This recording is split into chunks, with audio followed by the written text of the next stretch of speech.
Welcome to Super Talk Outdoors, where we celebrate every single Monday at lunchtime the world class outdoors of the state of Mississippi because we are the capital of the outdoors in America. Hey, listen, I want to thank you for joining us on the powerful Super Talk Mississippi Radio Network. The show has done really well. We really appreciate the feedback that we're getting. We keep it coming in. People are engaged around the issues, and that is so awesome to see. Some of you are listening listening to this show at SuperTalk.fm or Amazon Alexa, or your favorite podcast. That is for sure. Some of you are watching on SuperTalk TV at C Spire TV, but some of you are also watching at YouTube and Facebook. So we try to be there, however, wherever you want to engage in the show. And again, we really appreciate you joining us for this celebration of Mississippi's outdoors. It's February the 17th, 2025. And it's amazing to me that nearly 2 months are already done in 2025, man. Where does the time go? Maybe it's just because I'm getting older. It seems like it goes by a lot faster. I have a great show today. We're going to come to our first guest here in just a second, but in the second half of the show, Frank Datone is going to join me, and we're going to talk about the turkey stamp that's progressing through the legislature. It got hung up in the Senate last year, and this year it looks like it's progressing nicely. But we'll get an update from Frank about how things are going. He's with the state chapter of the National Wild Turkey Federation. And one other quick note: my son Jordan and I, along with one of my grandsons, Liam, Jordan's son Liam, went to the boat show this weekend, and we had the opportunity to participate in the youth activities that they put together as part of the boat show. And it was great to be there. Captain Ronnie Daniels joined me last week, and we talked about it. And he and his team did a great job. Mary Bland and Melissa Miller, the CCA of Mississippi, Keesler Credit Union, Federal Credit as well. They were all engaged. And what it was is a terrific opportunity to go from table to table and learn a little bit about wildlife, learn the importance of putting life jackets on, learning how to cast a net or cast a rod, or how to measure fish. And there was even a table about invasive species. But the kids who were there were really engaged. And I love engaging children that way. Once you go to all the tables, you get these little marks along the way that lets the folks know at the very special table that you've been to all the tables. And at the special table, you get a bag full of goodies and a rod and reel. And the kids were loving it and enjoying it. And I want to thank Ronnie for kind of spearheading that. He did such a good job, and it was very inspiring to be there. And of course, going around the boat show, looking at new technology and see where boats are today, it's things are progressing nicely. But people were there having a good time, and it's good to see as we start to. Well, we're gonna have a cool blast this week, but we had a little warmth in the air, and I think it started helping people say it's time to start to transition from hunting to fishing, and so it goes in Mississippi. That is for sure. Hey, listen, I'm thrilled to have my next guest. He's a good friend, someone I really enjoyed getting to know over the course of the last couple of years. He's an entrepreneur in Mississippi, but he's most recently was appointed by Governor Tate Reeves to be a commissioner for the commission on Mississippi Department of Wildlife, Fisheries, and Parks. And he had previously joined me on this show to talk about his leadership of the Outdoor Stewardship Trust Fund. So it's good to see Drew St. John in there, dedicating so much to his love of the outdoors. And without any further ado, let me welcome Drew back to Super Talk Outdoors. Drew, how you doing, my friend? I'm great, Ricky. How are you today? It's a beautiful, cool, crisp Monday. It is, and it's going to be cool this weekend, that's for sure. But look, you're like me, man. You've spent a lot of time in the Mississippi Delta. You do duck hunting and deer hunting. You have a place down on the coast, and you love to go offshore, and so you get to experience the best of both worlds. But we're lucky to live here, aren't we? Unbelievable. The assets that we have, the wildlife, the geographical diversity, it's just incredible. You can go from one end to the other end of the state, north to south, and just see abundance of beautiful scenery. It's great. We're so fortunate. And I think the state is really turning the corner to start to protect and enhance these natural resources that we all have enjoyed, but maybe have taken advantage of a little bit of time. So I think we're headed in a wonderful direction. Well, there's no doubt in my mind. I think it is easy for us in the push of the busy lives that we lead, and as we enjoy the outdoors in Mississippi, it's easy, frankly, because we get so focused. We don't take a step back to appreciate what it is we have here to not only enjoy but to protect and enhance. And so we're going to go through all those things here in just as we go through this conversation. We'll look back on your time at the Outdoor Stewardship Trust Fund, which has done incredibly good work over the last 3 years. And then we'll talk about, this exciting moment, becoming a commissioner for the Department of Wildlife, Fisheries, and Parks. But let's tell people about you a little bit.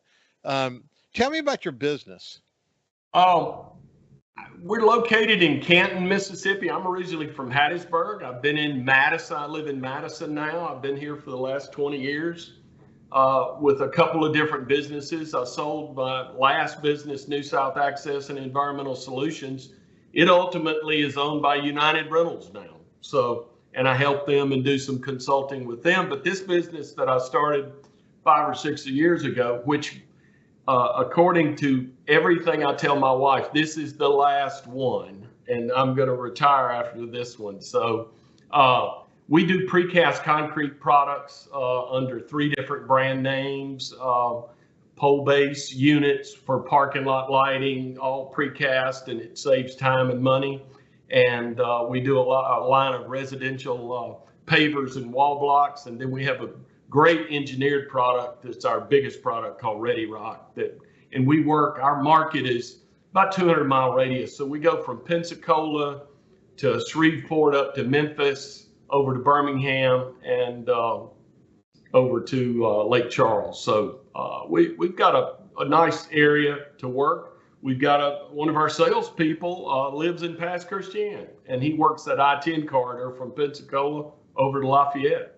Yeah, Drew, that's exciting. But what I would refer to you as a serial entrepreneur. So you may have promised to your wife that this would be the last time. But when I retired back in 2016, I also told my wife that I wasn't going to work another day in my life. And here I am 5 years later doing radio shows and enjoying life. But once you get it in your blood, it's hard to walk away, isn't it? I think my wife said that to me. Said, "You look what Ricky Matthews did," and so. She's already thrown it at me, so I'm looking forward to slowing down. Yeah, I know you are. Listen, I've enjoyed the last time we were together talking about where your love of the outdoors came from. But you and your brother Robert really had a good mentor in your mother who really wanted to make sure that you guys understood how important it was to spend time in the outdoors. She was super committed to that, wasn't she? Unbelievable. Robert and I have always said it after our dad passed away. I was 10, he was 6. She took $12,000 and bought a mobile home and a lot down at John's Bayou off of Bluff Creek in the Pascagoula River. And there was a group of Hattiesburg people that were right there, and bought a little boat with a 6-horsepower motor, and man, we went up down the Pascagoula River, went out to Round Island. We didn't know what we didn't know. And so, but it really laid the foundation. And my mother actually passed away this past October, and I got up and, at the funeral, I said, we lost our dad when we were young, but we had a dozen dads. Everybody stepped up in our community, and people took us hunting and fishing and doing all kinds of things. So it was a wonderful situation, and we were so lucky to have, family units like that. Yeah, it's so interesting. I think typically people get the love of the outdoors from a relative of some sort, but I've always been touched by your story, your and Robert's story, and your mother's commitment to just making sure that you had that. And I think about you and Robert going around Island in a skiff. When you think about that now, would you have ever let anybody in your family do that? Not even close. That's what I'm saying. We didn't know we shouldn't even be doing that. Oh, that's some super scary stuff. That's for sure.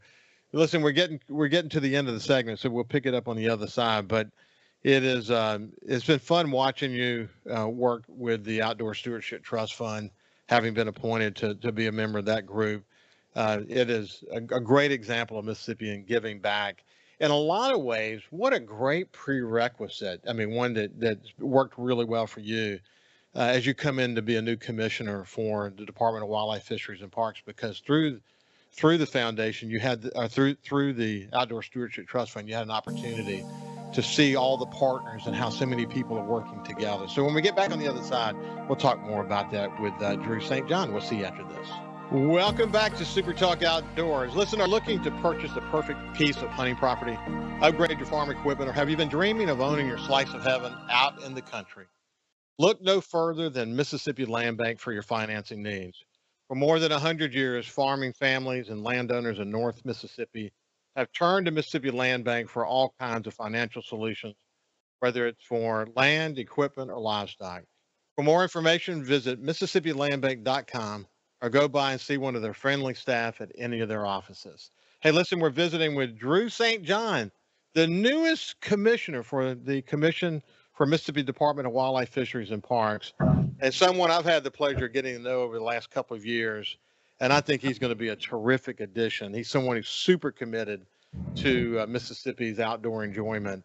And I think he's already sort of proven that through his work on the Outdoor Stewardship Trust Fund. Coming to the Outdoor Stewardship Trust Fund, Drew, man, we're super lucky that we were able to get that through the legislature and get money allocated toward it. If you look at the list of projects, some small, some large, all about making sure that we can enjoy the outdoors more significantly, it's really achieving that goal, isn't it?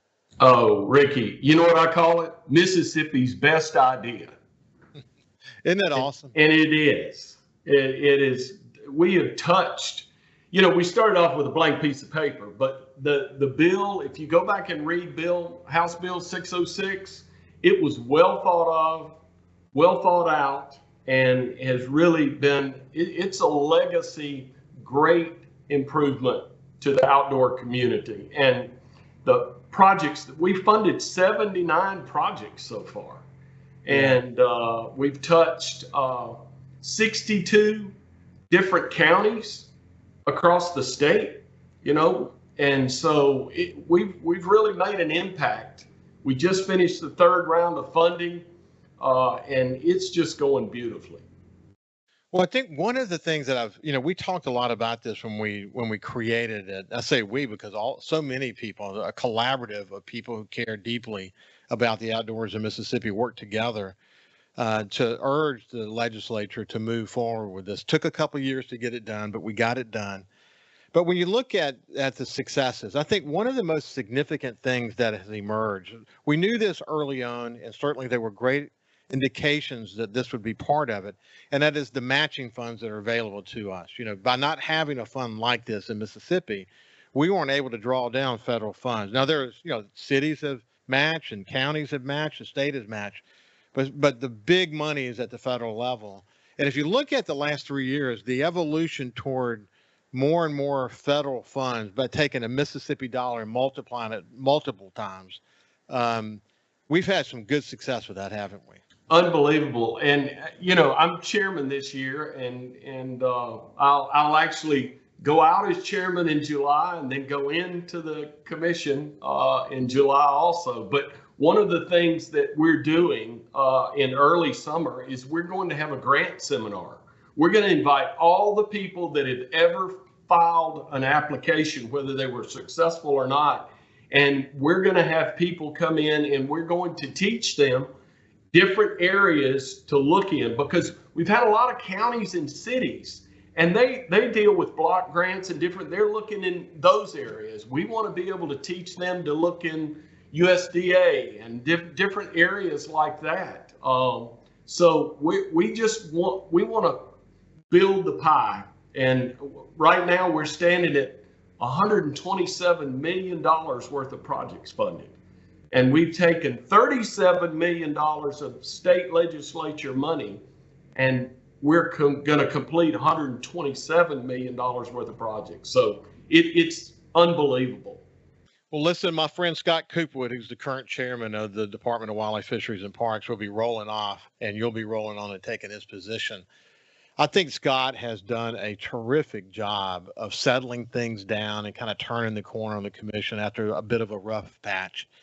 And I'm really proud of Scott. And of course, he recently bought the Mississippi Business Journal, so he's got his hands full with that and his other publications. So you're coming in to a position working with so many dedicated people. I think first of all, this current commission is solid as a rock. You think about all the department heads and the people who are involved in the agency and the work that they're doing. You've got to be excited now to finally kind of realize this dream to be a commissioner for this department. I am, and I agree with you totally. I've gotten to know Scott Coopwood in the last couple of years, and there's not a better person that could have led that commission from where it was to where it is today, except somebody like Scott. And I'm so proud of what he's been able to do. And, he's been on the commission for 10 years. What a legacy. It's wonderful. It is a terrific legacy. So what does it mean to you? Talk to me about what what do you hope to accomplish? Well, I think that hopefully I can make a contribution like I've been able to do with the Outdoor Stewardship Trust Fund. But I'm telling you, there's such momentum going, and I've had several different discussions with the governor about kind of where we are and where I think we're going and what's important. I mean, you talk about it all the time, that he is the economic development governor like nobody's business. And it's incredible what's happened. And, but what we're going to have to do is we're going to have to raise the quality of life to match the economic success, because we're going to have people coming in from all over the country to move here, to live here. I'm working with a gentleman that came in from Huntsville, Alabama, that heads up the construction of AWS with my precast business. So, I think there's all kinds of different things that need to come together and are coming together.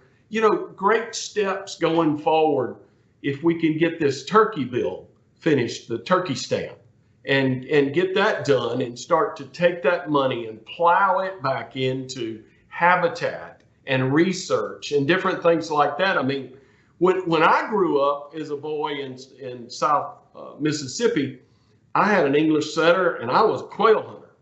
I didn't really deer hunt because there weren't many deer, but there were a lot of quail. Well, guess what? There's not a lot of quail now, but it was unheard of. I didn't see a turkey. I didn't see a wild turkey until I was in my late 30s. And I've always been outdoors. So, it's changing, and it's changing for the better. And I just am so thankful that I can make a contribution, even small as it is. Well, I mean, I think the turkey story in Mississippi, the conservation story historically, is a really good story. You think about the number of Mississippians that are being introduced to turkey hunting, how many people from outside the state that want to come in and enjoy it. Getting data is going to help us. Getting money is going to help us. But that's an example. That's just one of many examples like it where we've done great work. I think about Pierce Young and the work that he's doing on the private land side, and William McKinley and this gargantuan responsibility he has to make sure that we're managing chronic wasting disease and to the best of our ability based on the best practices we're learning all over the state. And Houston Havens on the duck side. And so, I mean, I could just go on and on. Law enforcement and the Ricky, I'm not sure that you've seen the list of the projects we just funded just about 30 days ago, but we funded the deer pens up at Mississippi State. They've been inoperable for like years, and now with CWD so prevalent in our state, and we've got to take it seriously, and we've got to get everybody behind an effort to manage CWD. Yeah, I think So you're hitting the commission at a good time, because as we continue to gather data, one of the great things that's happened is this national database for chronic wasting disease, so that we're collecting the data in a very similar way and we're sharing that information. We're able to look at state to state where the best practices are and where the issues are and how prevalence is kicked up a notch. And we want to figure out how we can learn from that and do just the opposite. Of course, as we all know, chronic wasting is, as you point out, is real as real can be. Its slow march across the landscape makes it harder to understand and harder to deal with. But at the end of the day, what we can do is adopt best practices in this state and slow it down and pray that the science eventually catch back up again. But, again, all this great work that's happening inside the department, I could talk about, the massive amount of public land that's set aside for us to be able to enjoy it. I mean, Mississippi is a great success story. And we think about quality of life. Sometimes it really might just come down to, continuing to enhance all of these things that you and I are talking about, but marketing it maybe a little bit better so that every Mississippian knows what's available to them and people who come here know what's available to them. Well, we've got to slow it down in a big CWD in a big way. You've got states out west that have been dealing with it for 35 years. It can be slowed down. It can be managed if the right plans are put in place on a local level. Yeah, there's no doubt about it. Hey, we're out of time, but Drew, I look forward to having you back. We'll check in with you from time to time on this show. You've been a good friend of the show. You've been a good friend to me, and I really appreciate you, my friend. Well, you're a good friend of Mississippi. Thank you so much, Ricky. Thank you. This has been Drew St. John, new commissioner for the Department of Wildlife, Fisheries, and Parks. When we come back, we're going to talk about the latest on the turkey stamp here in Mississippi. We'll see you after this.